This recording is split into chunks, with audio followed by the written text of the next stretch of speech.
Valentine's bouquets come in all shapes and prices, but how do you know which one's best when there's so many out there to choose from? Well, it's simple. 1-800-Flowers.com is your Valentine's go-to. Right now, when you order early, you can get 24 multicolored roses for only $29.99. Or upgrade to 24 romantic red roses for only $10 more. It's an unbelievable Valentine's offer from 1-800-Flowers. 24 multicolored roses for just $29.99. Or upgrade to red roses for only $10 more. Roses from 1-800-Flowers are picked at their peak, shipped overnight to ensure freshness and her amazement. 24 multicolored roses for only $29.99 or an upgrade to 24 red roses for just $10 more is the perfect reward for thinking ahead. Look, make sure you lock in this offer. It's only good while supplies last. To order 24 multicolored roses for $29.99 or upgrade to 24 red roses for only $10 more, go to 1-800-Flowers.com, click on the radio icon, and enter the code WINGO. That's 1-800-Flowers.com and enter code WINGO. Order today at 1-800-Flowers.com, code WINGO. Free Meek! Free Meek! Let them know.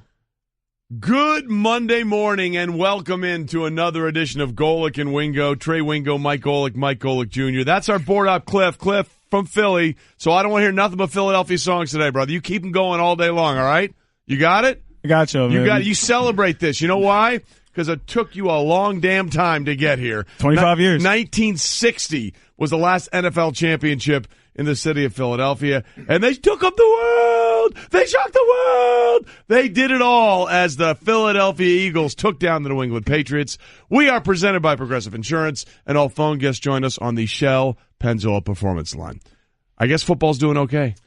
Yeah, let me tell you. Football's all right. That was, that was going along the lines of how we'd seen a New England Patriot game fall behind and then just say, okay, because how many people coming toward the end, as we obviously go through this whole game, of when Philly's got the ball and they're going down to kind of get a little bit of padding, burn the clock. Oh, they don't have enough time to burn the clock, and New England's going to get the ball back. Here we go again. It was all set up for that, but boy, what a game. In a game where the type of quarterback you have on the one side and Tom Brady and the backup on the other side, but the talk of the defenses, and then you have an offensive output like that, as we'll get into, most yards ever in a postseason game, in a Super Bowl, in a regular season game. It was ridiculous, the yardage going up and down the field. But I'll say this, as we go through this game, you have a Super Bowl where the ball is in the air, in the end zone on the last play of the game. You got some excitement going on as you got a pass to and Brady to Gronkowski. Well, everybody's down there, but it's Gronk who is closest to the ball. You're like, wow, okay, great ending. Yeah, we were still narrowly missing a Patriots potential tie towards the end of that game because you're right. You just kept looking and doing the math of the time on the clock and saying it's way too much for Tom. It's way too much for Tom. We've seen this song and dance way too many times, and give the Eagles credit because in a game where defense was supposed to be the story, and it wasn't for the vast majority of the game, when it came down to it and there was about 2:16 left and Tom had that chance to drive the length of the field, that group finally showed up. Brandon Graham finally hit pay dirt with that strip sack, and it completely changed the outcome of this game by finally stopping the Patriot offense from moving because they sure as hell weren't going to stop themselves. One penalty, count them, one penalty for the Patriots the entire night last night. Which, of course, tinfoil hat conspiracy. Yes. See, I told you. Look, there's a lot to get into today. It's a big game breakdown brought to you by the Jared Gallery of Jewelry, turning feelings into jewelry. That's why he went to Jared, and we will break it down in total. Here are the guests that we have coming up today. At 7:30, Tim Hasselbeck will join us, our ESPN analyst. At 8:05, what's left of Sal Paolantonio, Philadelphia intrepid reporter, will join us. The big man, Damian Woody, will join us at 8:30. 9:05, Drew Bledsoe, a four-time Pro Bowler, will also join us. But simply put, before we get into any of the details, the dynamics, the minutia, the decisions, the calls, which there were a couple of them, was this the best Super Bowl ever? Well, ever. Listen, you would be better at that than us because you remember we just throw a Super Bowl out there. He knows the score, the MVP, and all that. So I am not one of those. I am not a great history guy to look back on other games and say, was this great or was that great? So I'm a horrible person to ask. You seem to be a good person to ask. So where are you on this? A game where the first lead New England took was 33-32, and then they didn't score another point. And the game ends on a Hail Mary, so where are you with this? Well, it depends on how you feel about punting and place kicking. Yeah, how about it? I mean, because there was only one punt. By the way, a buddy of mine, and I must, he's probably not listening, so I can say it now, John, Jay-Z. works with the club. He said, everybody will say this game was great, but I say lousy defense and one punt equals a boring game. I said, let me get this straight. Boring? Your platform is you're pro-punting? I mean, that's we didn't your see platform? the punter enough? We didn't see the punters enough? Really? That's how you're going to denigrate this game? And I followed it with, just get out of here. Yeah. So I would have to say this might be the most entertaining Super Bowl of all time. Now, Super Bowl 25 comes to mind because the Giants were huge underdogs against the Buffalo Bills, blah, blah, blah. And they came up with that great game plan, and they sort of had the wide right game there at the end. This one's way up there, man. It is way up there in terms of what from a historical perspective, what the Patriots as a franchise were trying to do. Join the Steelers as the only other team with six. Yeah. What Brady was trying to do, be the only player with one for the other thumb. Remember, he and Charles Haley are the only two with 5. He was going for 6. With what Philadelphia was able to achieve, the longest drought, for so long, 1960 was the last time they had an NFL championship. All those parameters in place, and what happened, I think it might have been the greatest Super Bowl. The greatest or most entertaining? Most entertaining. Is there two different things to you? Yes, it is, because you can make the argument, hey man, give me 1 or 2 great defensive plays. Give me something like that. And we saw some of those in the first half. Malcolm Jenkins was all over the field in the first half of this game.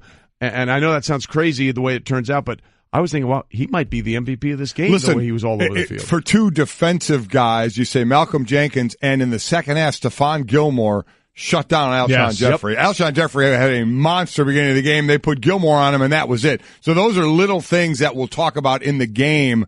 And one of the things for you, Mike, to sit there and talk about is pressure from the Eagles. So this from an O-line. I remember my buddy who was my teammate in Philly and then in Miami, Ron Heller, would always say, and every O-lineman would say, you could sit there and play great for 65 plays. But there's 67 plays, and 2 of those plays are a sack or a sack fumble. Yep. And it looks bad. So here you are with the offensive line playing well in what was it? The first 10 drives, their percentage was, they were giving up 18% of the pressure. And the first 9 drives, there were 10 pressures. That was only 18% of pressure.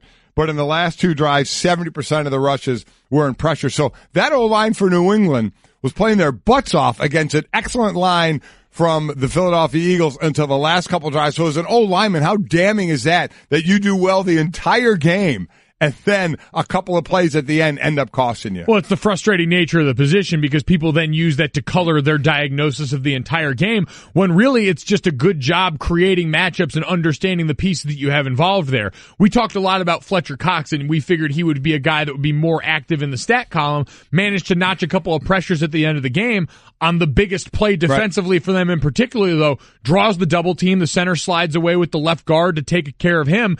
And because you've got Brandon Graham, who's that defensive end style sort of NASCAR unit mentality, kicked down on the inside, which is never a favorable matchup for someone playing in the interior offensive line, you get that end result. So it's a good job by Philadelphia and Jim Schwartz defensively, scheming despite not wanting to be a team that brings a ton of pressure to ultimately get home, but impossibly frustrating. And you understand that's just the nature of the position. You're better when your name's not getting called, but you play long enough. Sometimes you're the bear, and sometimes the bear gets you. By the way, my friend who I said wasn't listening apparently was. He is listening.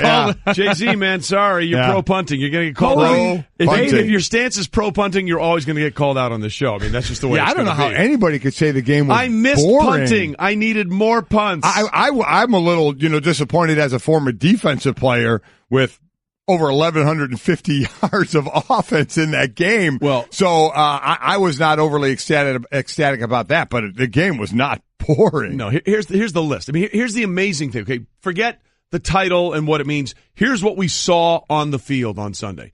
Most yards passing in a game, 505, Tom Brady. Right. Most yards passing in his career in the Super Bowls, Tom Brady. Most passing attempts career, Tom Brady. Most passing completions career, Tom Brady. Most passing touchdowns career, 18, Tom Brady. Most games career, Tom Brady. Most games career head coach, 8, Bill Belichick. Okay, and they lost. As for the teams, most total net yards, 1,151. Most total net yards, one team, 613, New England Patriots. Most yards passing game, 500, New England. Most yards passing both teams, 874. Most first down passings, both teams, 42. Most points game, losing team, 33. Fewest punts game, team, New England, 0. Fewest punts games, both teams, 1. Most missed PAT conversions, game. Both teams 4, including the two extra points. Most Super Bowl appearances 10 New England. Those are just the records that were set in this game, man. Okay, give me half of those, and you'd be like, whoa, give me the gift with my mind blown. That all happened in one game. Yeah. Listen, I'm with you. I think it was unbelievably exciting, and I thought it was setting up again perfectly for the fact that Tom Brady was going to bring his team down and they were going to get the win. But the one thing about Philadelphia is you give them credit because you just saw the other side of that against Jacksonville when they kind of went into a shell. Philly, we knew, would stay aggressive, and they stayed aggressive with their play calling. That last drive when they kicked that last field goal, I was looking for like a second down pass maybe to get a first down, to really end the game, and they went 3 runs, kicked the field goal, which put you up by 8.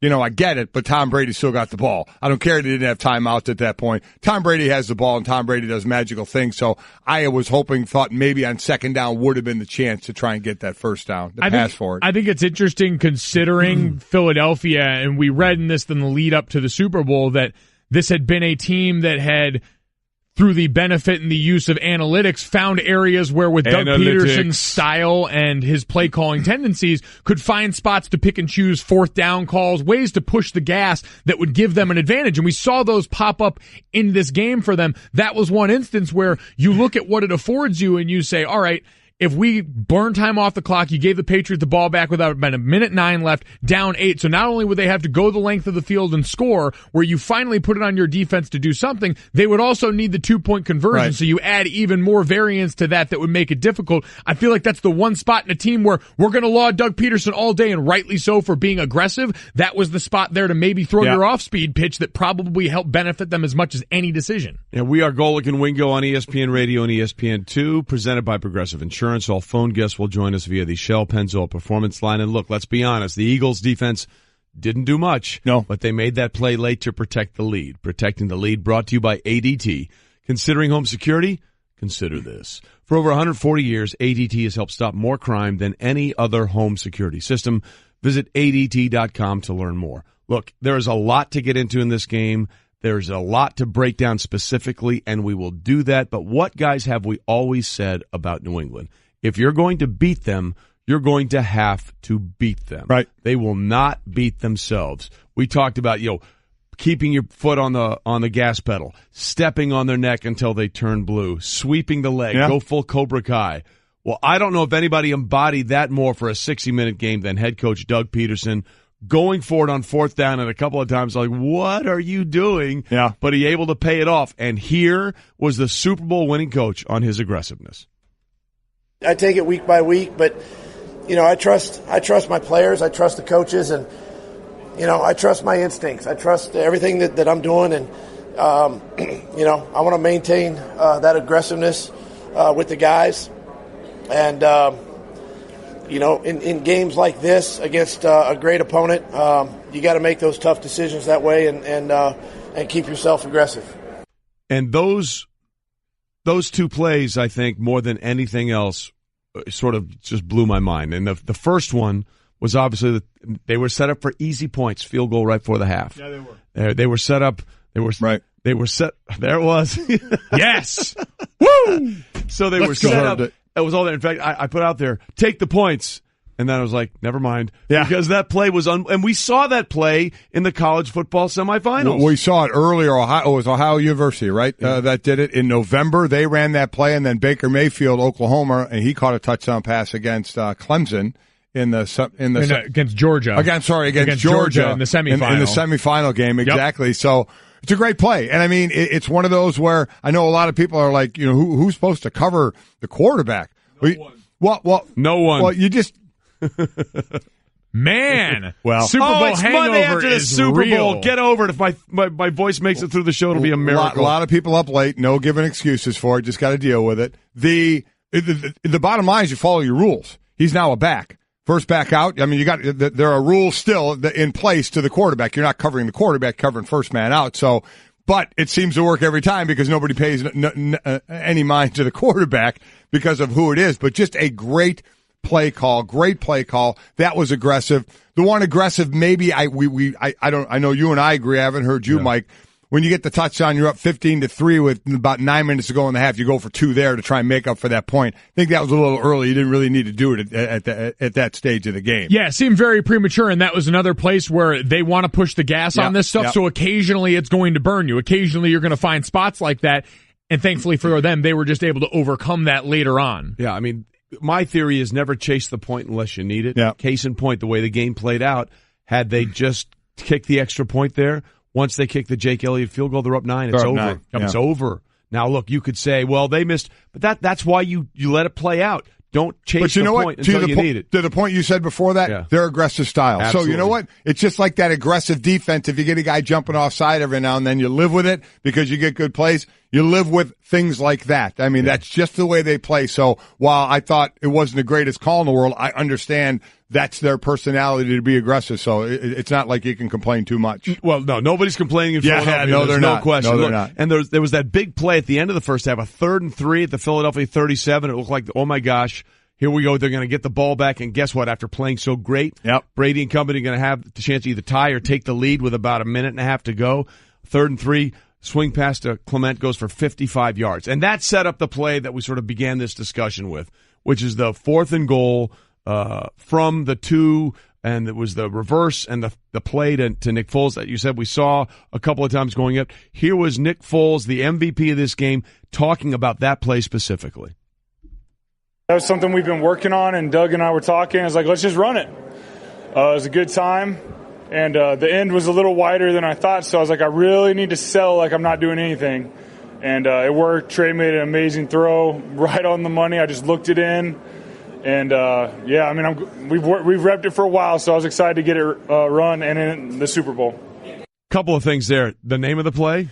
Philly Special. How great is that? The name of that play was the Philly Special. Yeah. By the way, that's the look on Cliff's face as he's just glazed right now. He can barely function. I believe just he keep pumping Philadelphia songs. I believe he has hydraulic fluid on his body because that's what they use to try and grease the lamppost. That didn't work again. Again, it didn't work. No, it's did amazing. Not. But I mean, that was part of just a theory, sort of a theme of what we saw from Doug Peterson. Again, we went for 2 when they were up 15-3. They went for it on the 4th and goal with 34 left. And how about going for it on 4th and 1 from their own 45 under 6 minutes to play? Man, that was a very, very gutsy play. Yes, but you know what? I guess his theory was, hey man, our defense hadn't stopped them all game. Yeah. So if they score, let's go ahead and if they score, that'll give us a chance maybe to try and run out the clock and get the 8-point play we need to win this game or send it into overtime, depending on the machinations of the score, which I can't remember at this point.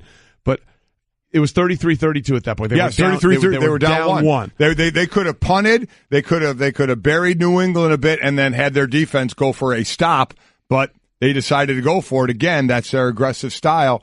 And there was Zach Ertz again making the play. Well, it was Zach Ertz. And how about this for an interesting note about Zach Ertz? We talked about both tight ends in this game. Really, I think the principal was receiving weapon for them in the playoffs.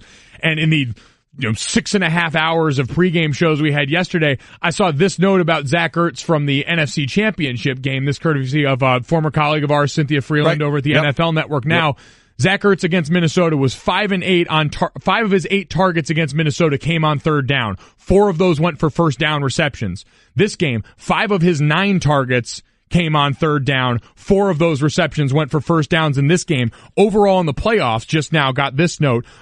Zach Ertz from Nick Foles on 3rd or 4th down, 11 for 12. In this playoff run. So an unbelievable asset on those money downs when they needed it the most. And not only that, because I think that was the one guy on offense that Bill Belichick was probably trying to stop. And Bill and his staff and Matt Patricia, the defensive coordinator, do a better job of anyone of taking away your number one threat.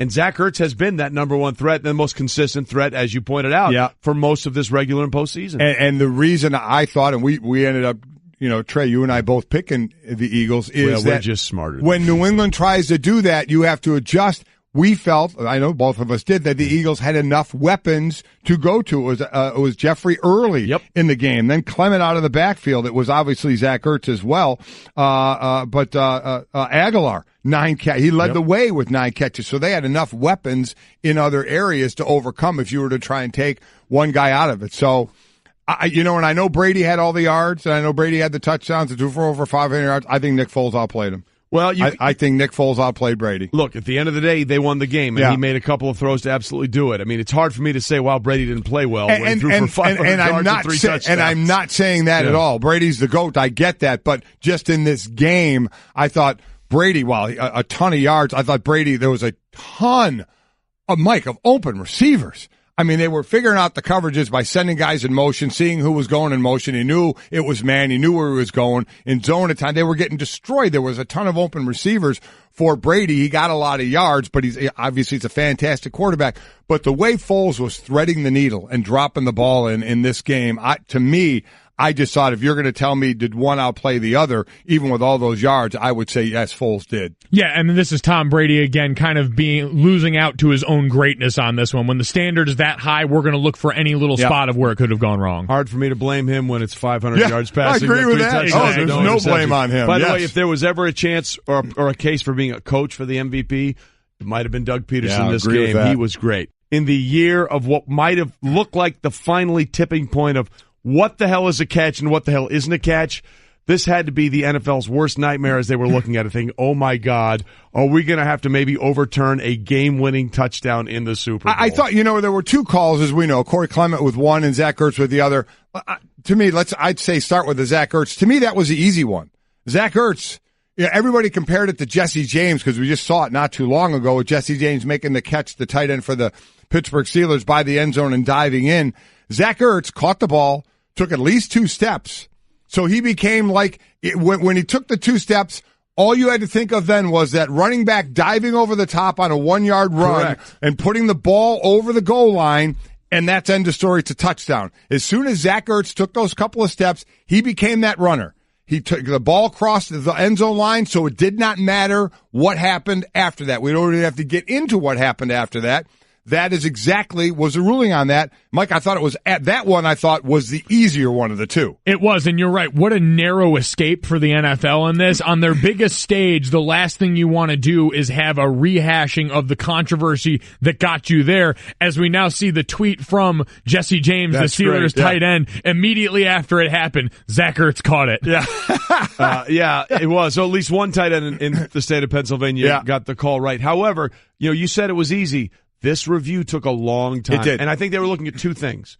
Number one, did he survive the ground? But I think then they realized that I think that was the initial read they were going to look at, but I think then they said, I think he had gained possession. He was as a runner. Right. So by the way, I think either way, I thought it would have held up because I absolutely believe, I think he took 3 steps and then he dove. Yeah. So that to me clearly establishes that he's a runner. But even if he was not a runner for somehow deemed in the eyes of the NFL, that ball, he had it. His hand was still underneath it when it moved. It popped up in the air, and he caught it again. So again, why was Dez Bryant's catch not a catch in the 2014 divisional But it didn't even get to that. It didn't even get to that part of it. You're exactly he was a right. runner. It crossed the line, so forget anything that happened after it as far as did the ball hit the ground or not. It does not matter, and I absolutely think they got it right. The Corey Clement one was a little bit different. What a great pass by Nick Foles, threading the needle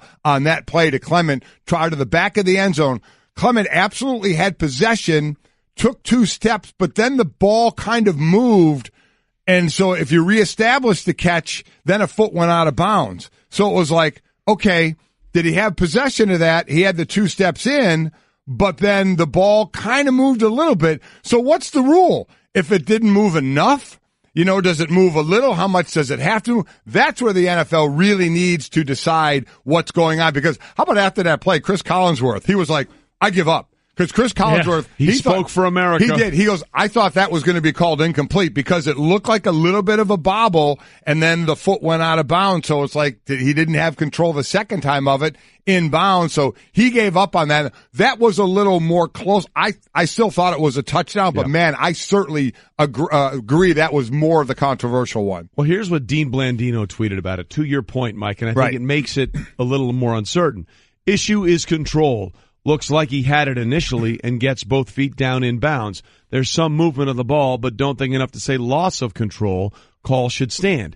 See, it's this interpretation that I think a lot of people have problems with. The way it has been called all year, Junior, from what we've seen, I thought for sure that one was going to be overturned, and lo and behold, it wasn't. Yeah, and I think it's one of those situations, is it too late to call it the way we all want to see? Because what's the cry been this year? We would like basically common sense catch laws in this, where if it looks like a catch for most of us, then it can be ruled a catch. And when you look for what the NFL wanted in this game, you wanted to play a clean game with this kind of stuff, and that usually means err more on the side of call fewer penalties, right, which we saw last night. Right. And in this instance, more often than not, it should be a catch, especially in scoring plays like that. If it can go one way or the other, usually we would side on the catch. And the instances where the NFL's got in trouble is where they've ruled away from that. Well, and to that point, both of those plays were called touchdowns on the field, yes, right? But then again, so was Jesse James in the game against the Steelers. It was. It was. I mean, look, I think they got one of them right, and by everything that we've seen this year,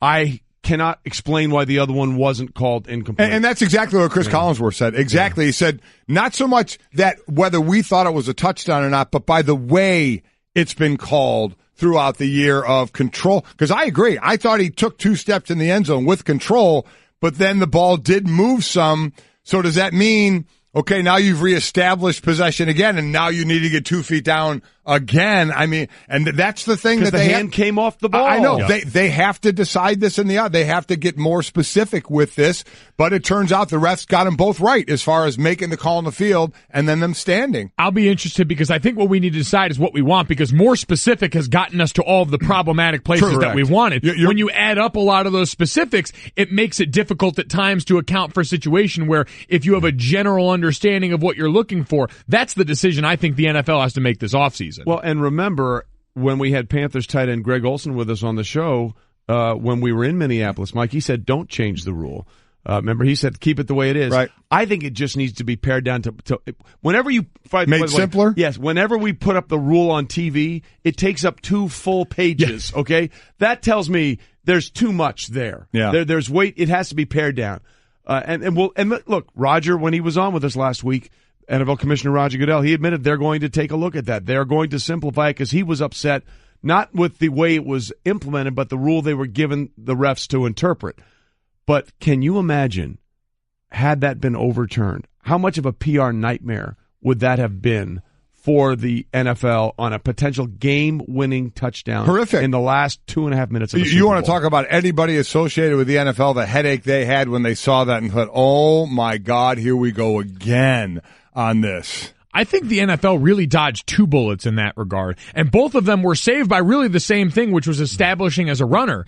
Because we forget, Brandon Cooks got knocked out of this game very early on a play that was a helmet-to-helmet hit, but it was deemed a legal helmet-to-helmet hit because he had established himself as a runner. He was no longer under that protection of defenseless receiver, and that was a play where we've seen the concussion protocol botched enough times this year to the detriment of the NFL that had to be another moment where they held their collective breaths until we realized, all right, he had been established as a runner. It's an unfortunate byproduct. You hate to see a guy hurt, and he got hit very hard, but he got up, they followed the concussion protocol, and he didn't re-enter the game. And while it was a detriment for the Patriots, it's a win for the way that process is supposed to work and the rule book in that, because it wasn't something that drew a flag. It's not something that's going to draw like a fine or suspension coming off of it, but another big hold your breath moment for the league office. Yep, well, you saw the replay of Robert Kraft and Jonathan Kraft in the Patriot suite, and he kept tapping to his head. And yes, there was helmet-to-helmet collision. However, to your point, it was correct. He clearly had established himself as a runner,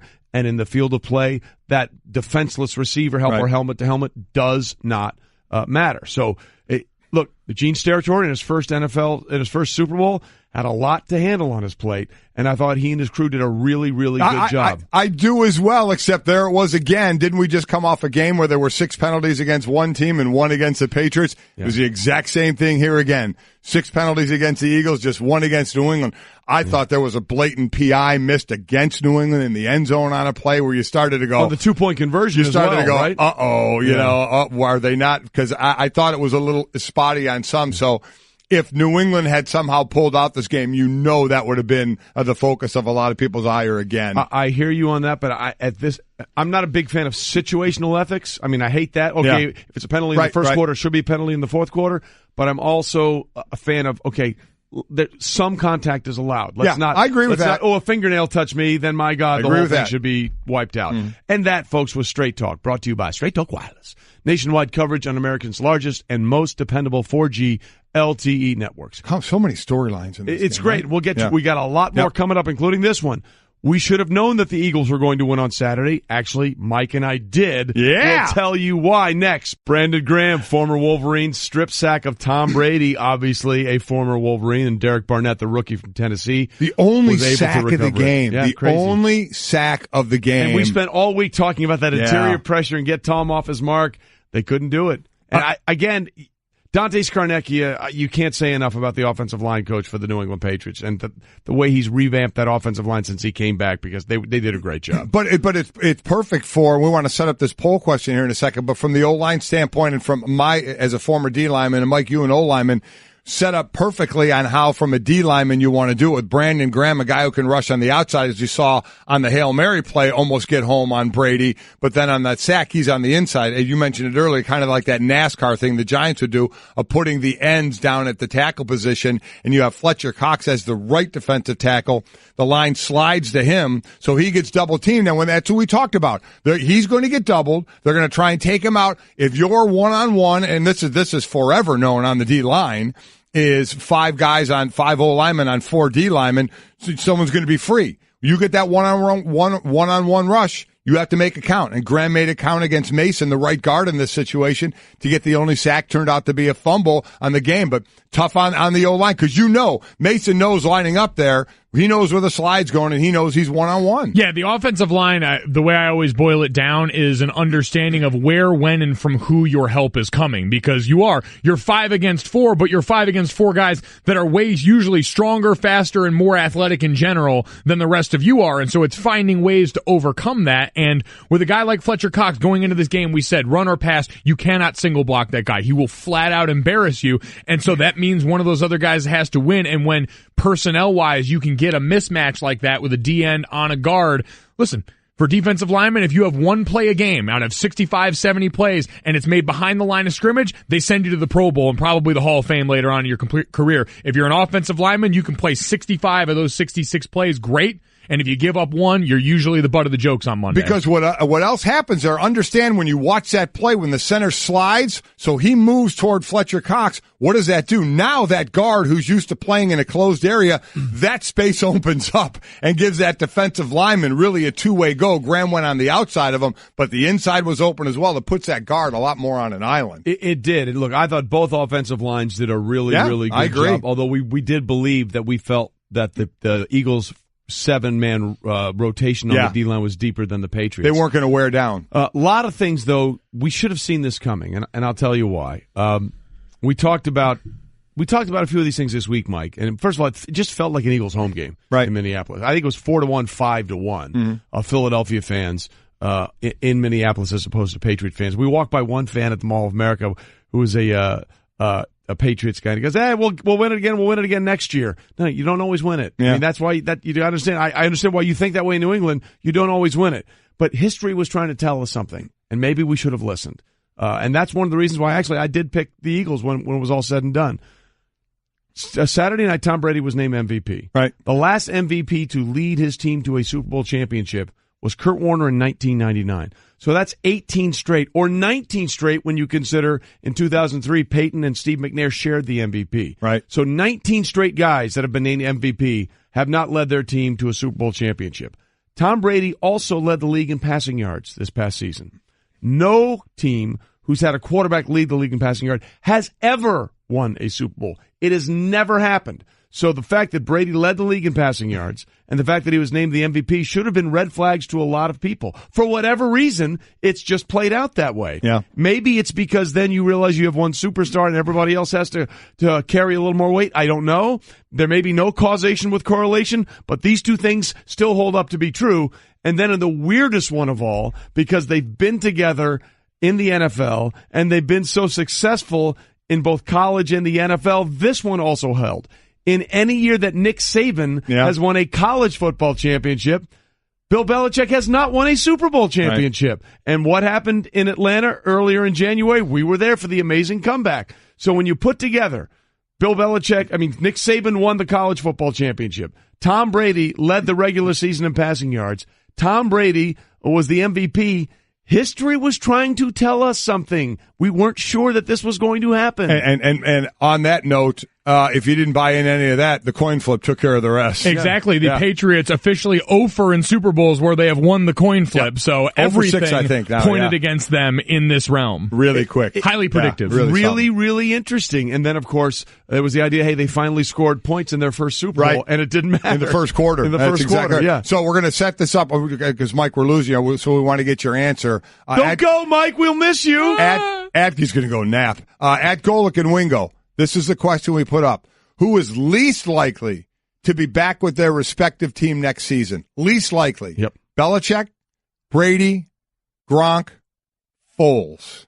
All right, and if you're wondering why did we pick those four, we should set that up to some degree. Gronk had some very interesting post-game and we'll get press to those. conference, and we'll get to that. That led us to believe that that's in his mind in some way, shape, or Brady form. and Belichick, we know what's going on. Obviously, what's going on, and then the question with Foles is, as well as he's played, I think he's on the list now of like 5 quarterbacks that include Montana and Brady back-to-back 350-yard passing games in postseason history. He does have a year left on his contract, but the trade calls may start coming. So, Mike, you go first since we're losing you. What do you think? I think I would pick Foles in this just because there are some interesting teams that either would need a bridge quarterback or just an average to above average quarterback in general. Jacksonville jumps to mind, a team that may have some cap issues now dealing with Blake Bortles' number because of that injury guarantee with the wrist surgery that could all of a sudden bring this guy over on a deal where I think he makes $7 million or counts for 7.6 against the cap next year and gives them more than enough that they would need with that team. Again, we will find out what happens there. It is interesting, and I have some pretty strong opinions about why Foles isn't going anywhere. But Malcolm Jenkins, the safety, the defensive standout of the Super Bowl champion Eagles, will join us next. It is a Super Monday in Philadelphia. Stay with us.